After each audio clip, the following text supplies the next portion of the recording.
দর্শক, খালেদা জিয়াকে সমাহিত করা হবে স্বামী শহীদ প্রেসিডেন্ট জিয়াউর রহমানের কবরের পাশে। সেখানে চলছে দাফন প্রস্তুতি কাজ। এ নিয়ে জানাতে সরাসরি যোগ দিচ্ছেন সহকর্মী জুনাইদ আল হাবিব। হাবিব, আপনি তো জিয়া উদ্যানে আছেন, সেখানে তো শহীদ রাষ্ট্রপতি জিয়াউর রহমানের সমাধির পাশে তাকে বেগম জিয়াকে সমাহিত করা হবে। আপনি জানাবেন সেখানে দাফন প্রস্তুতি কতটুকু সম্পন্ন হয়েছে এবং সেখানকার সার্বিক তথ্য আপনি আমাদেরকে জানাবেন।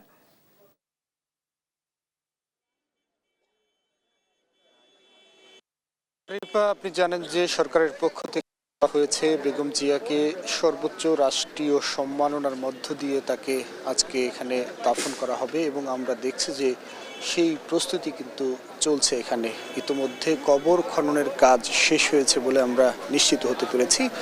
এখন চলছে আনুষঙ্গিক যেই রাষ্ট্রীয় সম্মান যে ধরনের প্রস্তুতি সশস্ত্র বাহিনীর পক্ষ থেকে নেওয়া হয় সেই প্রস্তুতি কিন্তু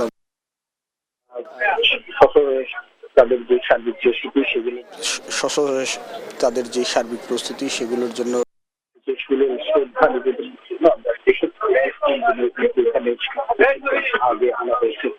আমরা এর আগে আপনাদেরকে যেমনটা জানিয়েছিলাম যে ভোরের আলো ফোটার আগেই আমরা দেখেছি যে এই অসংখ্য মানুষ কিন্তু বিভিন্ন প্রান্ত থেকে এখানে এসেছেন তাদের প্রিয় নেত্রীকে বিদায় জানানোর জন্য। এবং আপনি জানেন আজকে বাদ জোহর মানিক মিয়া এভিনিউ অর্থাৎ সংসদ ভবনের দক্ষিণ প্লাজায় বাংলাদেশের সাবেক প্রধানমন্ত্রী, তিনবারের প্রধানমন্ত্রী আফসীন নেত্রী বেগম খালেদা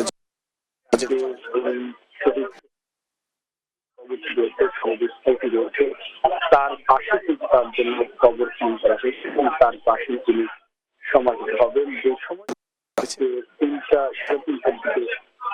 যে সময়টি যদি আজকে 3টা, 3:30টার দিকে সরকারের পক্ষ থেকে এবং দলের পক্ষ থেকে জানানো হয়েছে, তবে সেটা হয়তো পুরোপুরি সঠিক সময়ে দাফন করতে না পারলে হয়তো কাছাকাছি সময় আমরা যতটুকু জানতে পেরেছি যে এখানে তাকে সমাহিত করা হবে।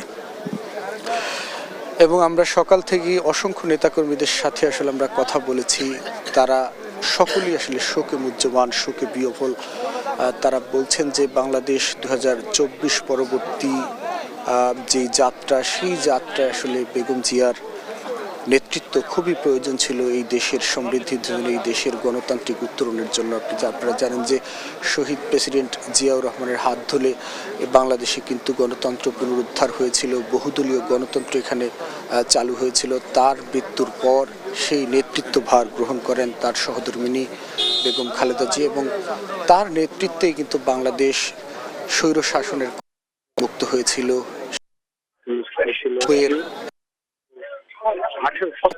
মুক্ত হয়েছিল। এরপরে গত 17-18 বছর ধরে বাংলাদেশে যে আরেকটি স্বৈর শাসন বাংলাদেশের উপরে নির্যাতন, স্টিম রোলার চালিয়েছিল, সেই শাসন থেকেও বলা যায় যে বেগম জিয়ার নেতৃত্বেই কিন্তু বাঙালি মুক্ত হয়েছে, তার আপোষহীন, তার দৃঢ়চেতা মনোবলের কারণে। আপনারা জানেন যে তাকে দীর্ঘদিন কারাভোগ করতে হয়েছে। তার আগে তাকে আসলে বলা হয়েছে তিনি যদি দেশ ছেড়ে চলে যান তাহলে তাকে কারাভোগ করতে হবে না বা তার উপর কোনো ধরনের নির্যাতন হবে না, কিন্তু তিনি তাতে রাজি হননি। তিনি বলেছেন যে দেশের বাইরে মানুষের জন্য তিনি আজীবন লড়ে গেছেন এবং বাকি যুগের সময়টিকে তিনি লড়ে যাবেন।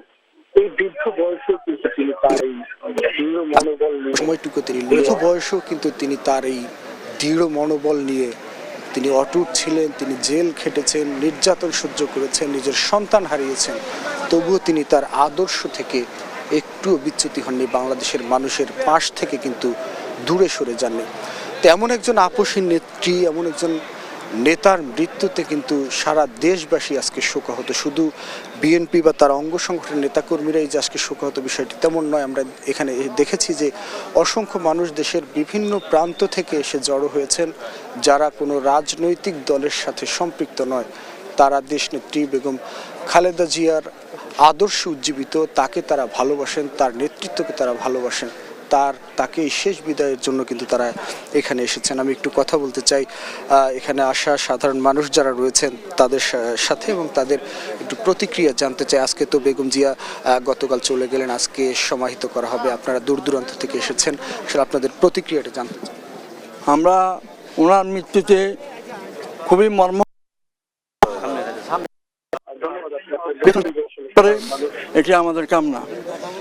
ধন্যবাদ আপনাকে। দেখছেন যে আসলে সাধারণ মানুষ তাদের একটাই প্রত্যাশা, যেহেতু তিনি পৃথিবীর সফর শেষ করেছেন, পরপারে পাড়ি জমিয়েছেন, মহান রব্বুল আলামিন যেন তাকে সর্বোচ্চ বেহেশতের সর্বোচ্চ আসন দান করেন, সেই প্রার্থনা কিন্তু এখানে করা হচ্ছে। অর্থাৎ তার আত্মার মাগফিরাত কামনা করার জন্য প্রতিটি মানুষের মুখেই পরপারে শান্তিতে থাকেন। আমরা একটু আলোচনার সাথে কথা বলতে চাই। আপনারা তো আজকে বেগম জিয়াকে বিদায় জানানোর জন্য এসেছেন, জানানোর জন্য এসেছেন। তিনি বাংলাদেশের এমন একটি সময় চলে গেলেন, সবাই যেটা বলছে যে তার এই সময়ে তার নেতৃত্ব আরো দেশের জন্য প্রয়োজন ছিল। আপনাদের অনুভূতিটা? আমাদের অনুভূতি, তিনি আরো যদি থাকতেন দেশের উন্নত সার্বভৌমত্ব আরো উন্নতির দিকে যেত, কিন্তু সেটা আমাদের আর হলো না। তিনি আমাদের মাঝ থেকে চিরবিদায় নিয়ে চলে গেলে আমরা তার রুহের মাগফিরাতের জন্য আল্লাহ যেন তাকে জান্নাতের উচ্চতম মাকাম দান করে। ধন্যবাদ আপনাকে। রিপা, শুনতে পাচ্ছিলেন যে তার নেতৃত্ব আসলে মৃত্যু যেহেতু সার্বজনীন, সবাইকে আসলে ভোগ করতে হবে, সেক্ষেত্রে আসলে কারোই হাত নেই, তাই সৃষ্টিকর্তার ডাক চলেই গিয়েছেন। তার আদর্শে উজ্জীবিত হয়ে পরবর্তী বাংলাদেশকে এগিয়ে নেওয়া, বাংলাদেশের গণতন্ত্রে সাধারণ মানুষ যাতে বেগম আদর্শকে ধারণ করতে পারে, ধারণ করে বাংলাদেশকে এগিয়ে নিয়ে যায়, সেই প্রত্যাশা কিন্তু সাধারণ মানুষ করছেন।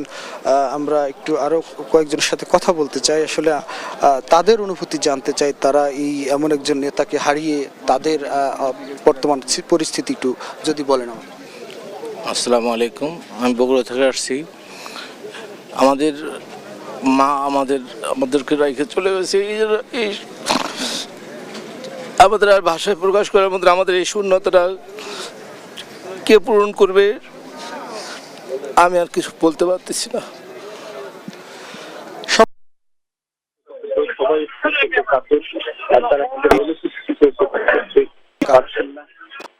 অনুভূতিটুকু প্রকাশ করতে পারছেন না।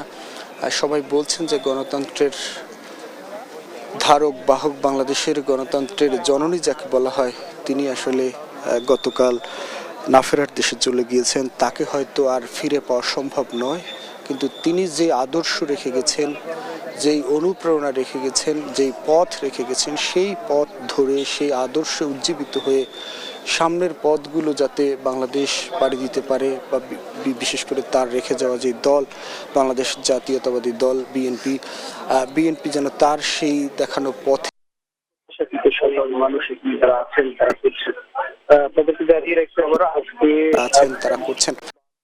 জানিয়ে রেখে আমরা আজকে বাদ জোহর সংসদ ভবনের দক্ষিণ প্লাজায় বেগম আমরা যেখানে এখন দাঁড়িয়ে আছি, বেগম জিয়ার সমাধিস্থল, বেগম জিয়ার স্বামী সাবেক প্রেসিডেন্ট শহীদ রাষ্ট্রপতি জিয়া রহমানের যে সমাধিস্থল, এই সমাধিস্থলে দাফন করা হবে। এই দাফনের জন্য সর্বোচ্চ প্রস্তুতি কিন্তু এখানে গ্রহণ করা হয়েছে। বিশেষ করে সরকারের পক্ষ থেকে বলা হয়েছে যে বেগম জিয়াকে সর্বোচ্চ রাষ্ট্রীয় সম্মাননার মধ্য দিয়ে তাকে দাফন করা হবে, এবং তার লক্ষ্যে কিন্তু আমরা বাহিনীর সদস্যরা তারা প্রস্তুতি গ্রহণ করেছেন। তারা প্রস্তুতি গ্রহণ করেছেন। এছাড়া গতকাল যখন সিদ্ধান্ত হয়েছে যে বেগম জিয়াকে এখানে দাফন করা হবে, পরেই আমরা দেখেছি যে আইন শৃঙ্খলা রক্ষাকারী বাহিনী পুরো আশপাশের এলাকাটি তারা ঘিরে রেখেছেন, অর্থাৎ তারা কর্ডন করে নিয়েছেন। এখানে সাধারণ মানুষকে প্রবেশ করতে দেওয়া হচ্ছে না, গণমাধ্যম কর্মীদেরকেও কিন্তু এখন পর্যন্ত ভেতরে যাওয়ার অনুমতি দেওয়া হয়নি। তো সেক্ষেত্রে আসলে আমরা বলা যায় যে রাষ্ট্রীয়ভাবে দাফনের জন্য এখানে সর্বোচ্চ প্রস্তুতি চলছে, এবং সাধারণ মানুষ যারা রয়েছেন, বিশেষ করে বিএনপি তার অঙ্গ সংগঠনের নেতাকর্মীরা এখানে এসেছেন, এখানে উপস্থিত হয়েছেন। তারা অপেক্ষায় আছেন বেগম জিয়াকে এবার কেয়ার হসপিটাল থেকে কখন নিয়ে আসবে, এবং তারা জানাজায় অংশ নেবেন, এবং জানাজার শেষে এই যে শহীদ জিয়ার মাজার প্রাঙ্গণে তাকে দাফন করা হবে। এখানে আমরা যতটুকু জানতে পেরেছি সর্বসাধারণের প্রবেশ ইতোমধ্যে নিষিদ্ধ করা হয়েছে, অর্থাৎ সমাধিস্থলের আশপাশে সাধারণ মানুষকে প্রবেশ করার অনুমতি নেই। তারপরও দূর থেকে আসলে দেখে তাদের যতটুকু আবেগ রয়েছে, অনুভূতি রয়েছে, সেটুকু হয়তো তারা প্রকাশ করবেন। আমি আরেকজন সাধারণ মানুষ যারা এসেছেন বেগম জিয়ার আজকে বিদায় জানাতে, তাদের সাথে আরেকটু কথা বলতে চাই, তাদের অনুভূতি জানতে চাই। আপনারা জানেন যে ইতিমধ্যেই যাদের সাথে আমরা কথা বলেছি প্রত্যেকেই বিভিন্ন অঞ্চল থেকে, প্রত্যন্ত অঞ্চল থেকে আজকে এসেছেন তাদের প্রিয় নেত্রীকে বিদায় জানানোর জন্য, প্রিয় নেত্রীর জানাজায় অংশগ্রহণের জন্য। এখন একজনের সাথে কথা বলতে চাই যে আপনাদের নেত্রী তো চিরবিদায় নিয়েছেন আপনাদের মাঝ থেকে, তিনি হয়তো আসবেন না, কিন্তু তিনি তার যেই দৃঢ় মনোবল ছিল, তার যেই দেশপ্রেম ছিল, সেই দেশপ্রেম কতটা আসলে আপনারা ধারণ করবেন? আসলে ধন্যবাদ আপনাকে। আমরা কিশোরগঞ্জ থেকে আসছি। আসলে আমাদের প্রিয় নেত্রী, দেশনেত্রী বেগম খালেদা জিয়া আজ আমাদের মাঝে নেই। ওনার যে দেশপ্রেম, ওনার দেশপ্রেম আসলে বাস্তবতার রূপ নিয়েছে। আপনারা দেখতে পাচ্ছেন এই দেশের জনগণ, আপামর জনগণ, দল বল নির্বিশেষে লক্ষ লক্ষ জনগণ প্রত্যেকেই যার যার অবস্থান থেকে আজকের এই ওনার উনি যে নেই আজকে এটা অনুভব করতে পারতেছে। ওনার নক্ষত্রকে হারিয়েছি, যিনি এই বাংলাদেশের মানুষকে ভোট ও ভাতের অধিকার ফিরিয়ে দিতে গিয়ে দীর্ঘদিন স্বৈরারানী শেখ হাসিনার রোষানলে পরে জেল হাজত খেটেছেন। তারপরও এই দেশের মানুষের ভাতের মৌলিক অধিকার ফিরিয়ে আনার লক্ষ্যে কাজ করে গেছেন, কখনোই কোনো আপোষ করে নেই। আসলে আমরা আজকে দুঃখ ভারা আমরাই জানি, আমরা জানি, আমরা এত গুঞ্চনার পরও যখন প্রিয় নেত্রীর হাসি মুখটা দেখ, আমাদের আর কোনো দুঃখ থাকতো না। আমরা আপনাদের মাধ্যমে দেশবাসীর কাছে দোয়া চাই, প্রিয় নেত্রীর জন্য দোয়া চাই, দেশনায়ক তারেক রহমানের জন্য, মহান সৃষ্টিকর্তা যেন ওনার মনোবলটাকে চাঙ্গা করে রাখেন। ধন্যবাদ। ধন্যবাদ আপনাকে। রিপা শুনছিলেন সাধারণ মানুষ যারা রয়েছেন, যারা বেগম জিয়ার আজকে তাদের প্রিয় নেত্রীকে বিদায় জানানোর জন্য এখানে এসে সমবেত হয়েছেন। প্রত্যেকেই আসলে শোকাহত। তারা বলছেন যে দেশ তার এক মহামূল্যবান রত্নকে হারিয়েছে। আবার কবে আসলে দেশ বেগম খালেদা জিয়ার মতো নেতৃত্ব বাংলাদেশে আসবে, তার শূন্যতা আদৌ পূরণ হবে কিনা, সেটা কিন্তু প্রশ্ন থেকেই যায়। তা আমরা রয়েছি এই শহীদ জিয়ার সমাধিস্থলে এবং